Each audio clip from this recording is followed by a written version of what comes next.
Baik, masih lagi bersama kami dalam Selamat Pagi Malaysia dan topik yang akan kita bincangkan seterusnya ini ialah satu topik yang sememangnya dekat dengan masyarakat kita dan mungkin ada dalam kalangan kita yang menonton sekarang ini pernah mengalami situasi yang teruk disebabkan satu perkara ataupun isu ini iaitu disebabkan fitnah. Jadi untuk kita memahami pengertian fitnah, kesannya dan juga mendalami apa yang boleh kita lakukan untuk kita mengelak daripada perbuatan yang tidak dirodai ini iaitu perbuatan fitnah ini, kita akan perkenalkan tetamu kita Ustaz Muhammad Fakur Razi ataupun lebih mesra dengan panggilan Piu Razi. Assalamualaikum Ustaz. Waalaikumsalam warahmatullahi. Baik Ustaz, bila kita bercakap mengenai fitnah ni Ustaz, banyak sebenarnya persoalan-persoalan yang bermain di minda kita sekarang ini berkaitan dengan fitnah ini.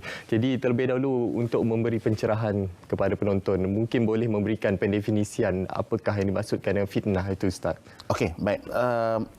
Ayat fitnah sendiri sangat sinonim. Bila baca Quran akan jumpa perkataan-perkataan ini. Antaranya dalam surah Ankabut Allah Taala kata ahasiban nasu ay yutraku ay yaqulu amanna wa hum la yuftanun. Menawar Allah Taala bagi tahu kalau kita ni Allah Taala nak upgrade kita ni lagi jadi bagus, wa hum la yuftanun, adakah Allah Taala tak uji kamu? Jadi fitnah itu sendiri dalam perkataan bahasa Arab, kalau kita melihat kepada tafsiran Ibn Manzur, Al-Arabi dan sebagainya, melihat kepada fitnah adalah ibtila ataupun ujian. Maksudnya orang ini diuji. Itu asal perkataan fitnah tersebut. Tetapi kalau kita refer kepada Kamus Dewan, orang Melayu akan cakap fitnah ini apabila sesuatu pembohongan, sesuatu perkara yang tidak benar diwujudkan, diada-adakan untuk menjatuhkan kredibiliti orang tersebut. Macam kalau Munawar fitnah saya handsome, itu bukan fitnah. Tapi itu hakikat. Ustaz memang handsome. Terima kasih. Nanti saya belanja makan. Jadi mudah fahamnya begitu. Kalau nak faham lagi, saya buat satu contoh. A bagi tahu B ini buat sesuatu dengan tujuan yang buruk untuk menjatuhkan dia. Tetapi C baca cerita A dengan B ni, dia post dekat Facebook.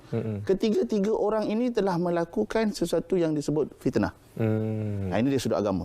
Itulah pendefinisian apa yang dimaksudkan dengan fitnah. Harap penonton kita faham dengan pendefinisian tersebut. Satu lagi Ustaz, ada penyataan yang sering kali digunakan dalam masyarakat kita sejak dari dulu lagi sampai ke sekarang masih lagi digunakan, iaitu penyataan berkenaan dosa fitnah lebih besar daripada dosa membunuh. Pencerahan Ustaz. Okey, kepada penonton Selamat Pagi Malaysia kan. Jadi kita nak perbetulkan balik, adjust balik pemahaman kita. Dalam Quran, dalam surah Baqarah disebut ada dua ayat. Satu ayat 191, satu lagi ayat 217. Boleh refer pada Quran. Apabila Allah Taala menyatakan al-fitnatu asyaddu minal qatl. Fitnah ni lagi dahsyat. Satu lagi ayat al-fitnatu akbaru minal qatl. Fitnah ni lagi dahsyat dan juga lagi besar daripada membunuh. Okey. Jadi bila ayat ini dibaca dalam konteks tafsiran ayat kepada tafsir ayat saja, maka tu lebih lagi besar, lagi berat, lagi dahsyat. Sebenarnya asbabun nuzul ataupun turunnya ayat tersebut bukan maksud begitu. Kalau ikut tafsir Tabari menceritakan bahawa apabila seseorang itu telah beriman kepada Allah, kemudian dia patah balik kepada agama lama dia, maka itu disebut sebagai fitnah yang itu lebih dahsyat. Yang kedua, apabila dalam tafsir Qurtubi menyatakan bahawa yang maksud dahsyat tu bukan besar dosa tu. Maksudnya ialah apabila seseorang itu nak dikembalikan kepada musyrik ataupun kufur kepada Allah, maka dibunuh. Ini bertepatan dengan berlaku kepada seorang sahabat Nabi SAW yang dibunuh oleh kafir Quraisy supaya paksa dia ni keluar daripada Islam. Jadi inilah maksud fitnah. Itu lebih dahsyat, lebih besar. Bukanlah kita kata orang yang bohong ni dosa dia lagi besar daripada membunuh.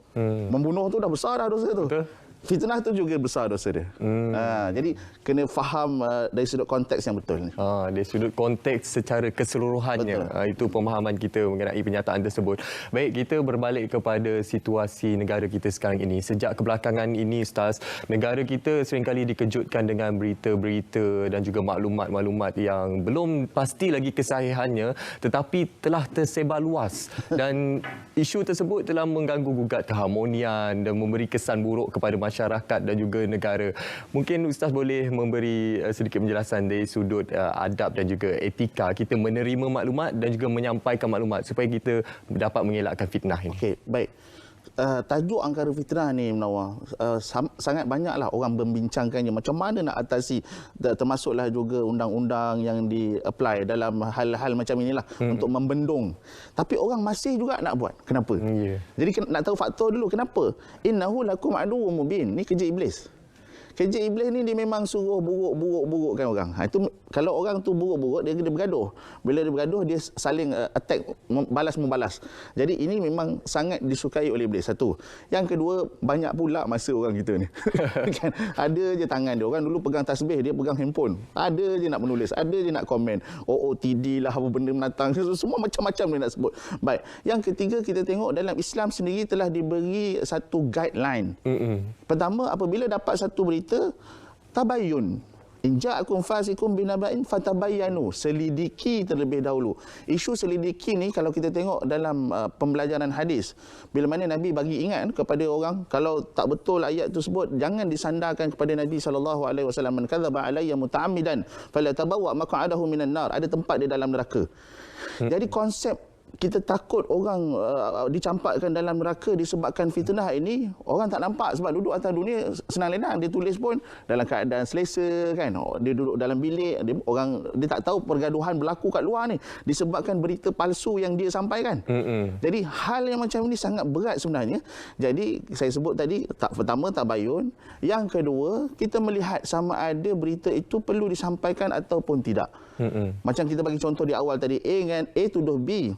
C yang sebarkan dengan niat sama ada nak memburukkan ataupun tidak, maka dia juga termasuk dalam orang yang bersama-sama menyebarkan fitnah tersebut. Jadi semua orang ni kena berhati-hati. Jadi kalau Munawar kata terkejut ke tak terkejut, dah kena standby dah. Sebab zaman fitnah ini Nabi bagi tahu, tamuju kamaujil bahr. Mungkin Munawar kena, mungkin saya kena, mungkin siapa-siapa boleh kena. Siapa-siapa boleh kena. Jadi kena berhati-hati. Kena berhati-hati. Itulah dia. Sekarang ini dalam zaman media sosial ni, kalau dulu fitnah ni dia tersebar sikit je dalam lingkungan yang kecil. Tapi sekarang ini dalam zaman media sosial ni, fitnah tersebar dengan pantas secara meluas. Baik Ustaz, dalam situasi sekarang ini, bagi yang pernah membuat fitnah, cukupkah sekadar meminta maaf untuk individu yang difitnah tersebut, sedangkan kesan fitnah yang dibuatnya tersebut terlalu mendalam kepada mangsa tersebut? Pandangan Ustaz sendiri terhadap kotoran yang telah lama terpalit tu Ustaz. Soalan yang cukup bagus. Man arna badhamman nuqita fi qalbihi nuqtatun sauda. Kata Nabi SAW, bila satu orang tu dia buat satu dosa, maka Allah Taala akan titikkan hitam pada hati dia. Disebab itu orang yang menyebarkan fitnah dia kekal buat fitnah sebab dia tak rasa apa-apa dah. Dia tak ada rasa dosa, dia tak ada rasa pahala, tak ada rasa bersalah. Jadi macam mana nak bertaubat? Bila kita sebut Imam Ghazali nyatakan orang yang bertaubat kembali daripada dosa dia ni, dia kena stop perbuatan tersebut. Jangan buat lagi. Itu satu. Yang kedua, dia kena kembalikan hak orang tu balik. Kita hidup atas dunia ni Munawar, dan juga penonton Selamat Pagi Malaysia. Kita ada dua ikatan. Pertama, hablum minallah, kita dengan Allah. Maksudnya kita tak semayang ke apa semua, kita taubat, kita minta ampun dengan Allah. Kalau Allah ampunkan, selamat. Satu. Yang kedua, hablum minan nas. Bila kita fitnah orang, kita telah mengacau ganggu hak privasi orang itu. Jadi kita tak kena minta maaf kat orang tu. Bukan sekadar tak apalah nanti saya buat press statement. Kan, personally kita kena jumpa orang tu, minta maaf aku cakap gini aku dapat maklumat salah apa semua. Kena minta maaf directly. Kalau orang tu telah meninggal, kalau macam orang Islam bila meninggal kan ada ahli waris yang akan cakap sekiranya si mati ada dosa ke apa ni, mohon maaf, ada hutang boleh tuntut dan sebagainya. Ini juga kena amalkan. Maksudnya selagi kita belum mati ni, kita kena minta maaf dengan orang-orang yang mungkin terkesan dengan tulisan kita, dengan percakapan kita tanpa disedari. Apatah lagi dalam fitnah ni memang itulah tujuan dia, untuk menjatuhkan kredibiliti kawan musuh dia atau sebagainya. Jadi dia kena minta maaf dengan orang tersebut. Jadi kalau orang tu telah meninggal, dia kena ada usaha untuk permohonan maaf sebagaimana dalam Quran sebut innal hasanati yudhhibna sayyi'at. Dia kena buat baik, kena top up jahat-jahat dia dulu dengan kebaikan dia. Begitu. Itulah dia Ustaz. Bila kita lihat kesan fitnah ini terhadap individu, memang cukup besar Ustaz. Kesannya cukup mendalam. Mungkin Ustaz boleh kongsi juga kesan-kesannya kepada masyarakat dan juga negara. Kenapa pentingnya untuk kita menyedari bahawa perbuatan fitnah ini merupakan satu perbuatan yang tidak baik dalam kalangan kita. Baik, kalau kita tengok sejarah Islam sendiri, bagaimana Khalifah Sayyidina Osman itu dibunuh oleh orang-orang yang bertindak tak puas hati kepada khalifah. Berpunca daripada fitnah. Asalnya fitnah saja. Jadi kerana fitnah orang ingat, alah fitnah sikit je, saya fitnah dia sikit je, saya kata gini sikit je. Tak. Walaupun sikit, kesan dia besar. Bahkan dilihat oleh masyarakat. Kita tengok bagaimana Kota Melaka jatuh, bagaimana sejarah-sejarah yang bila kita tengok, punca dia apa? Punca dia mudah je, fitnah. Yang disebut dalam hadis sebagai namam, mengadu domba, membuat reka cerita, la yadkhulul jannata namam. Namam ni tukang fitnah ni. Nabi kata takkan masuk syurga orang yang kaki fitnah ni. Jadi kita nasihatkanlah sebelum berbuat apa-apa fikir dulu, timbang sama ada syurga ke neraka kita tulis ni. Jangan asyik nak nerakakan orang je. Betul. Kan? Betul. Jadi kena hati-hati. Betul. Itulah kesedaran bermula daripada kesedaran sendiri kan Ustaz. Betul. Mungkin Ustaz boleh kongsikan juga Ustaz, kita nak bagi solusi juga dalam isu yang kita kemukakan sekarang ini, iaitu angkara fitnah. Apa solusi yang kita cuba tunjukkan sekarang ini? Mungkin Ustaz boleh kemukakan apa antara langkah-langkah yang boleh dilakukan untuk mengelakkan diri kita, keluarga dan juga masyarakat terhindar daripada perbuatan fitnah ni Ustaz. Pertama, kena ada kesedaran tentang isu dosa pahala ni. Sebab selagi tak jelas dalam isu akidah ni, masyarakat akan sewenang-wenangnya menulis. Wa wudhi'al kitabu musyrikina mushfikina mimma fi wa yaquluna ya wailatana ma li hadzal kitabi illa saghiratan wala kabiratan illa ahsaha. Kalau kita tahulah dosa kecil, dosa besar, pahala, semuanya akan ditulis oleh malaikat di kiri dan kanan kita ni. Malaikat akan catat, akan dibentangkan.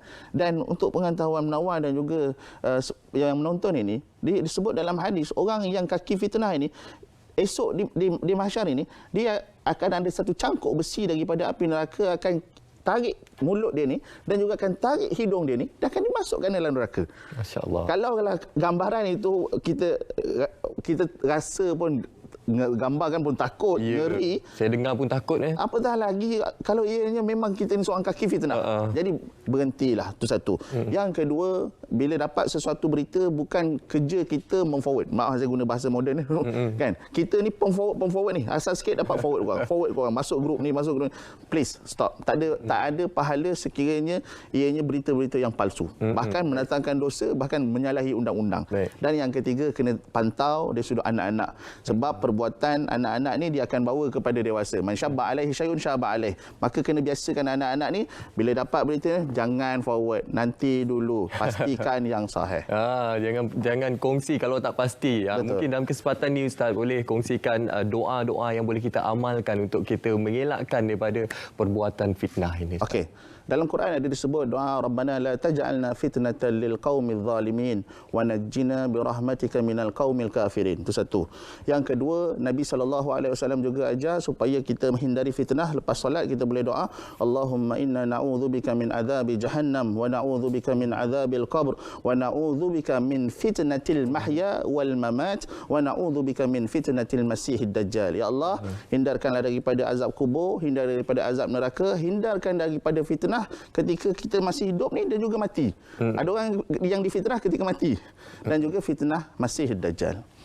Itulah dia perkongsian oleh Ustaz Muhammad Fakur Razi, ataupun lebih mesra dipanggil sebagai Piu Razi, berkenaan topik kita angkara fitnah. Jadi kepada penonton dan juga seluruh rakyat Malaysia, ayuh sama-sama kita menghindari perbuatan yang tidak diredai oleh Allah SWT ini. Semoga kita semua terpelihara, terlindung daripada perbuatan fitnah ini. Terima kasih Ustaz atas perkongsian yang cukup menarik tadi Ustaz.